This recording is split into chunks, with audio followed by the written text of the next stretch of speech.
So next is the Professor Nuno. And maybe Olivia, you can give a brief introduction of Professor Nuno. Yeah, sorry, 1 second now here. So yeah, it's my great pleasure to now introduce you to the talk of Nuno Monteiro, who has been doing such a lot in the field of Signatiformis research. So Nuno is a researcher and a professor in Porto at the University of Porto in Portugal. He also received his PhD from the University of Porto, and he's focusing on climate change of seahorses, pipefishes, and sea dragon specialist group. And his research actually revolves around sexual selection, related questions, and the impact of climate change on species adaptation.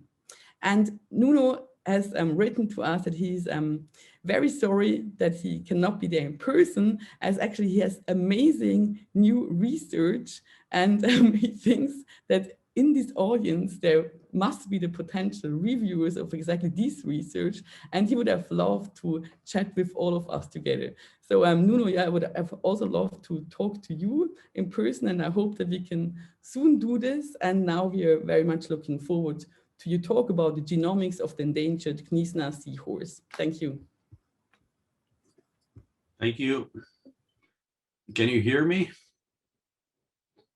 Okay. So first of all, I would like to thank the organization of SingBio for going ahead with this symposium in such difficult circumstances. And I would also like to thank you for kindly asking me to talk about my work. Also, it is great to see so many friends taking their time to hear me, and many possible future friends. Some of them which should be sleeping at this hour, I don't know. So maybe my talk will help them sleep a little bit better. So I sent a video beforehand. I don't know if you could. Yes. Hello, Professor Nuno. I'll play your video. Okay. Okay, thank you. Okay, please wait a moment.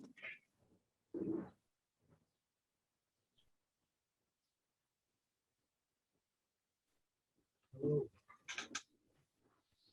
Okay.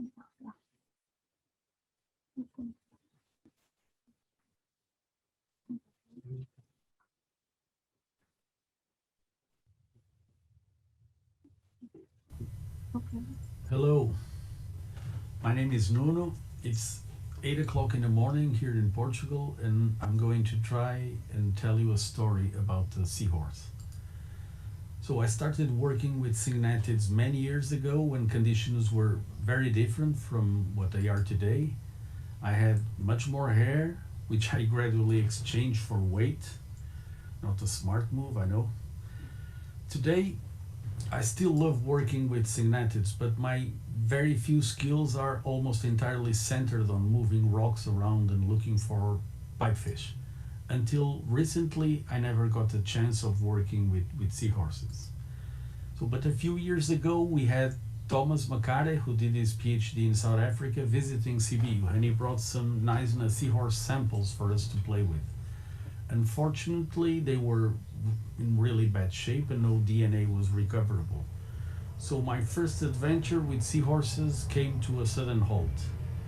Luckily, shortly after, I got an invitation from Lou Claessens, and after talking with my boss, we decided to give it a shot. So I packed my bags and went to meet Lou in Knysna.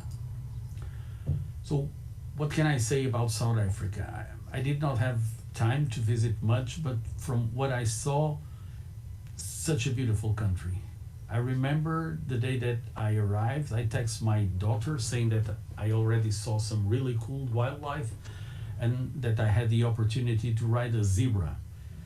Well, because she knows her father well, she asked for some evidence, and I sent her photographic proof of my first adventure with Africa's wildlife. And here it is.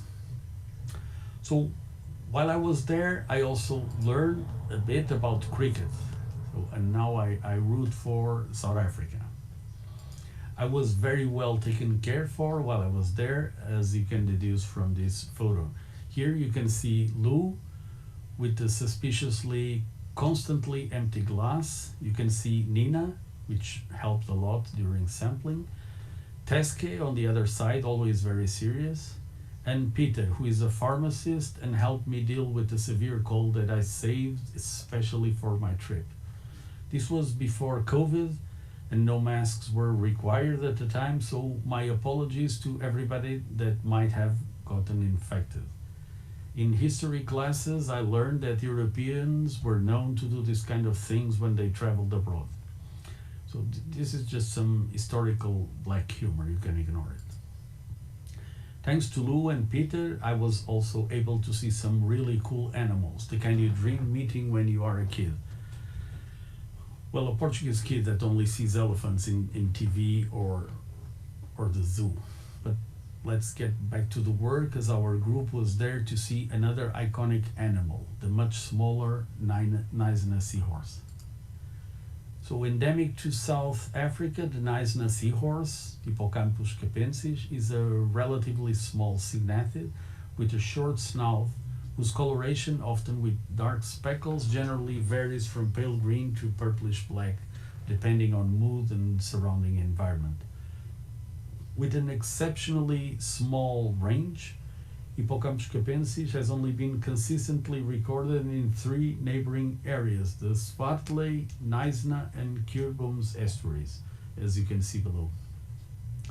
The Knysna estuary, the largest clear water estuary along the coast of South Africa, is also the largest of the 3 estuaries inhabited by Hippocampus capensis, constantly receiving large inputs of tidal marine water. To the east, the much smaller Curbom's estuary is also a permanently open estuary, but unlike Knysna, it is more prone to experience large freshwater floods, which have the potential to severely impact the local fauna. To the west of Knysna, the Swartley estuary differs from the 2 previous estuaries in the sense that it is a temporarily open closed water body. As we can see from previous works, seahorse densities often change quite dramatically in the 3 estuaries, especially in the smaller ones. For instance, in a study from 2003, no seahorses were observed in Curbom's. A few years later, you can also see differences in seahorse numbers across different surveys. Knysna seems to harbor the largest population, while those from the other 2 estuaries seem to show huge oscillations. As a result of its peculiar life history traits, which include a small geographic range, low dispersal ability, specialization to estuarine conditions, vulnerability to environmental stressors, and very specific habitat preferences, the Knysna seahorse earned the undesirable distinction of being one of the world's most threatened cygnatids and the first listed as endangered on the IUCN Red List. Conservation efforts have since been implemented, and the Knysna seahorse is now a protected species under the South African Environmental Management Biodiversity Act, with its home range managed by South African National Parks and Cape Nature. Nevertheless, despite the current efforts to raise awareness and increase protection of the Knysna seahorse, detailed information on the 3 known extant populations, especially at the genetic level, remains scarce, possibly hampering the establishment of even more effective conservation management. The few available genetic studies, either solely based on the analysis of mitochondrial DNA control region or also including a few microsatellites, all seem to agree that the Swartley population is both the less diverse and most genetically distant from the other 2 remaining populations. Given the inferred population densities and genetic diversity patterns, Teske even hypothesized that both Swartley and Curbom's populations stem from the larger Knysna population, either due to vicariance at the beginning of the present interglacial period or as a result from sporadic migrations facilitated by local sea currents. So, we were allowed to sample approximately 30 individuals in each of the 3 estuaries where Hippocampus capensis is known to occur. Within the period of more or less 1 week, using scuba diving, we collected tissue samples for genetic analysis through fin clipping, a minimally invasive approach that has been successfully tested in fish and especially in seahorses. As you can see in the image, Lou, with the help of Nina, did basically the easy part, which was finding the seahorses, but somebody had to do the hard part of the work, like randomly pointing at stuff from the margin. Me and Teske also did the technically challenging part of marking and manipulating the tubes and so on. So back in Portugal, after DNA extraction, we used genotyping by sequencing to genotype single nucleotide polymorphisms markers across the genome. So here, using a genome-wide set of SNP markers, we aim to reevaluate and expand with increased precision the previous conclusions drawn on contemporary Hippocampus capensis population structure. Furthermore, we also try to reconstruct the evolutionary history of the species. Specifically, given the alarming prospects that emanate from the species' minute range, small population sizes, and the current climate change scenario, we also tested if an inferred historical demography showed signs of association with climatic shifts occurred during the Holocene. So after aligning with a reference genome, we used Hippocampus genome, and after filtering for quality, depth, deviation from Hardy-Weinberg proportions and linkage, our final dataset consisted of more than 38,000 SNPs. Assuming that the Knysna seahorse genome size is comparable to that of the Lyme seahorse or the tiger tail seahorse, our dataset should correspond to an approximate density of 55 to 78 SNPs per megabyte. So what did we see first? Genetic diversity was slightly higher in the Knysna estuary seahorses, followed by Curbums, and with Zwartvlei persistently showing the lowest scores. The pairwise FST genetic differentiation between the 3 estuaries was generally low, but statistically significant, highlighting Zwartvlei as the most differentiated population. And surprisingly, the higher number of private alleles was also found in Zwartvlei. When we did a principal component analysis, the results were in line with those obtained by the pairwise FCT values and depicted a sharp demarcation between each of the 3 estuary populations, with the Zwartvlei group being the most detached from the 2 remaining clusters. In admixture, when determining the hypothetical ancestral population values, which you can see here with the value of K, we found that the lowest error rates were observed at 2 or 3 potential ancestral populations. Results again showed the closeness between Knysna and Curbums, especially when considering 2 ancestor populations, and the fact that Zwartvlei seahorses clearly diverge from the other 2 estuaries. If instead we consider 3 ancestral populations, as the error values are very, very similar, a clearer separation between the 3 estuaries emerges, but still illustrating a closer genetic similarity between Knysna and Curbums and the distinctiveness of the Zwartvlei seahorses. The most noteworthy finding of our kinship analysis was once again evidence of population structuring. Zwartvlei displayed the highest average relatedness among sample seahorses, with 30% of the possible combinations suggesting relatedness equivalent to 3rd-degree relatives. Curbums showed lower identity by descent values, with 1 combination suggesting 2nd-degree relatives and 8 pointing to 3rd-degree relatives. seahorses from Knysna showed the lowest average relatedness. Notwithstanding the highest recorded relatedness implied a parent-offspring relationship and occurred in the Knysna estuary between a female of 9 centimeters and a juvenile of 3. Probably we caught a mother and her offspring. We also summarized the length and distribution of runs of homozygosity, roe, in the 3 sample seahorse populations. Svartvley showed the highest average number of roes, followed by Kurbums, and only 1 roe was observed in a single seahorse from the Knysna estuary. The reconstruction of the global Holocene temperature, which you can see in the top, showed that its early warmth from 10,000 to 5,000 years before present was followed by a progressive cooling, as you can see here, from 2.2 thousand years to 19 years ago, if we overlook the brief medieval warm period.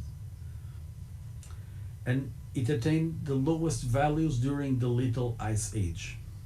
In the southern Cape Coast of South Africa, this cold period from 3.5 thousand years to 100 years ago coincided with a long-term trend of increased moisture availability that was associated with reduced rainfall seasonality. Then temperatures increased once again up to the present day. Predictably, they will continue to rise in the near future. It should also be mentioned that at the beginning of the Holocene, sea level was much lower than that observed today, about almost 50 years lower than the present day sea levels, and reached its present height from around 7.8 thousand years ago. During this period of lower sea level, it seems plausible to assume that the 3 estuaries were not clearly separated as they are today. So, to reconstruct the demographic history of each Knysna seahorse population, we use an approximate Bayesian computation pipeline.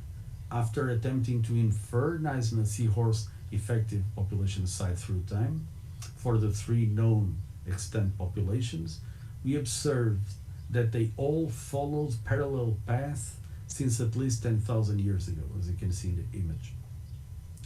In all 3 estuaries, effective population size oscillations were shown to be significantly associated with temperature.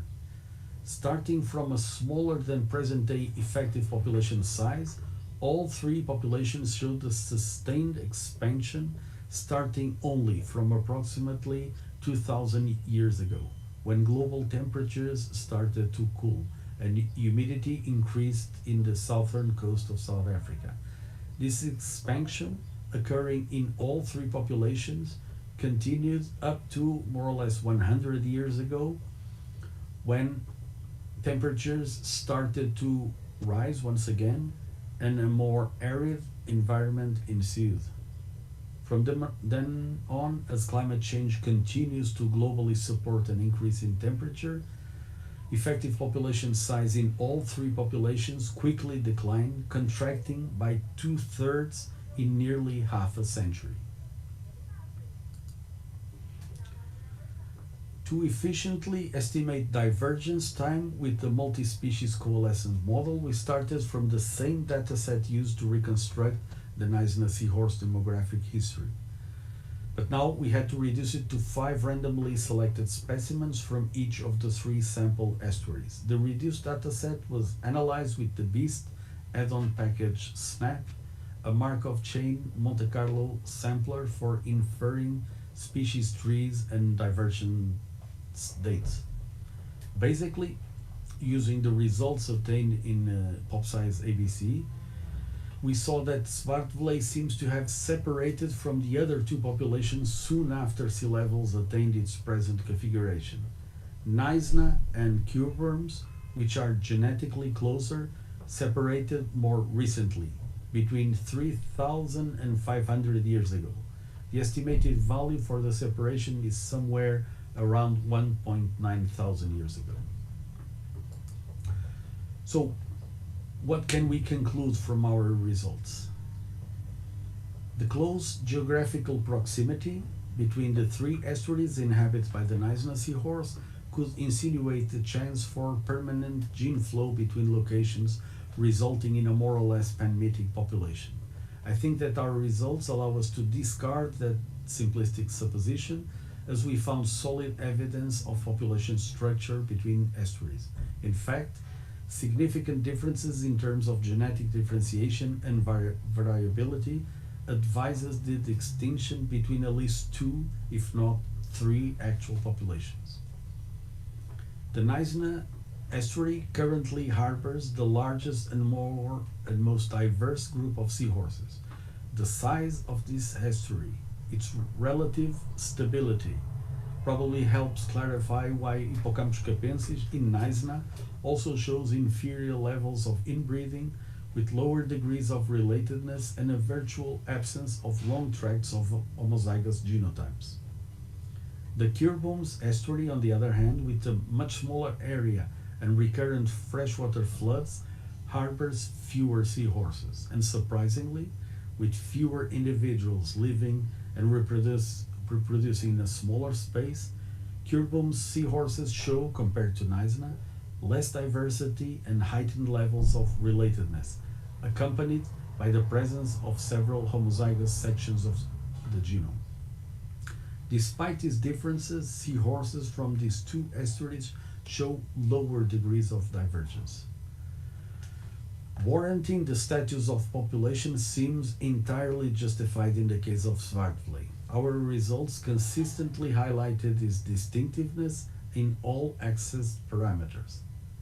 Periodically experiencing significant variations in environmental conditions due to natural or man-mediated estuary mouth opening that sometimes lead to significant seahorse mortalities, this small estuary encloses the smallest effective population size of Hippocampus capensis.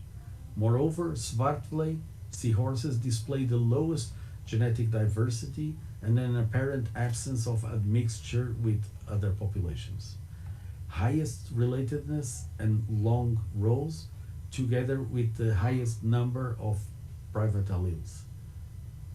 All these observations, together with the detected significant genetic differentiation towards seahorses of other estuaries, are suggestive of a considerable degree of isolation. The genetic fingerprint of Swartvlei separation is so evident that it has been persistently noted in previous studies using methodologies with distinct resolutions. A small effective size coupled with restricted means of dispersal can imply that genetic drift should not be overlooked when addressing the ongoing differentiation of Swartvlei seahorses. So, but what can we learn by looking into the past? By combining genomic data with knowledge on climatically associated historical processes, we also found that demographic patterns do not suggestively vary across populations, and that population size expansions and contractions coincided with periods characterized by noticeably distinct climatic conditions. According to our results, all three Knysna seahorse populations had extremely low densities at the beginning of our demographic reconstruction 10,000 years ago. Then, sea levels in South Africa were much lower and have been rising from even lower standpoints, like minus 120 meters 130,000 years ago. So we assume that at the time, today's level of separation between estuaries should have been radically different or even non-existent. That is to say, the estuarine nature of Hippocampus capensis, or its ancestor, should have been quite distinct. Given the inferred effective population size, with all three populations showing extremely small sizes and the rising sea levels, this period could eventually be a good candidate for Hippocampus capensis divergence from its marine ancestor. To the best of our knowledge, there is no other exclusively estuarine seahorse, implying that Hippocampus capensis ancestor, as all extant seahorses apart from the Knysna seahorse, should have been a marine species. Population sizes started to increase only after sea levels attained its approximate current standpoint, leading to the present configuration of the three estuaries, and global temperatures began to cool, creating a prolonged period of humidity and reduced rainfall seasonality. These stable conditions coincided with a noticeable period of population increase. Then, approximately a century ago, when temperatures started to rise once again, contributing to a change in humidity, Hippocampus capensis populations began their ongoing decline. The rate of decline could have been, hypothetically, accelerated by anthropogenic pressure on each estuary. The observed correspondence between climatic periods and our estimates of Knysna seahorse effective population size seem to be much more than a coincidence, especially if we take into account similar associations found in other species, including cygnatids. And I'm thinking of the very interesting work presented by Josephine Stiller and her colleagues as an example. Just as a side note, our genome-wide set of SNP markers could eventually be used to determine the real value of performing seahorse translocations between estuaries, as previously encouraged by some researchers. Population augmentation remains a highly controversial action, largely because it can either promote genetic rescue or aggravate decline via outbreeding depression. We would thus encourage conservation managers to avoid basing their decisions on simple measures of population differentiation and actually test the genetic consequences of mixing seahorses from different populations. Furthermore, I think we can all agree that there is no point in moving seahorses into areas where existing conditions are currently unfavorable. Seahorses are often viewed as charismatic flagship species for a wide range of marine conservation issues. So we hope that this status, much more flattering than the IUCN Red List endangered badge, helps Hippocampus capensis populations to steadily recover. We can either hope for a brighter future or keep doing something about it, like establishing long-term monitoring plans. Yeah, they cost money, I know, but they're required, and prepare conservation actions that take climate change into account. In the meantime, we can also appreciate Lou's impressive work with the Knysna seahorse.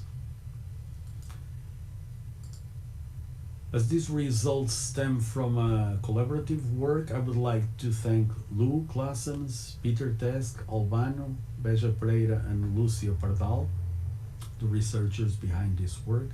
I would like to thank also Nina de Villiers and Caroline Siebel, which helped during the sampling.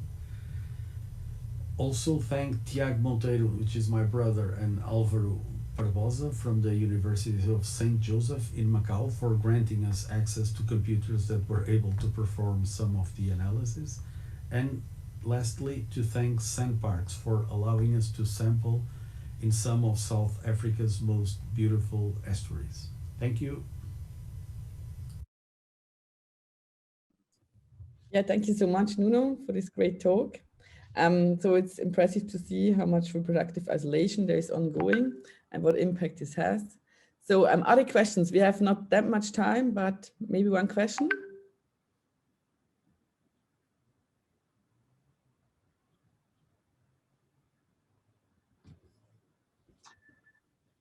I told you that everybody would be asleep by the end of the presentation, so. I think no one is asleep, but everyone is still thinking probably, because it was not that, it was complex, no? All these conclusions that you have drawn and so on. Is there really no question? So if you later on have a question, you might chat with Nuno directly over the chat. Yeah? Okay, and then I would hand over to Yali again for the next speaker. Thanks again, Nuno. Okay.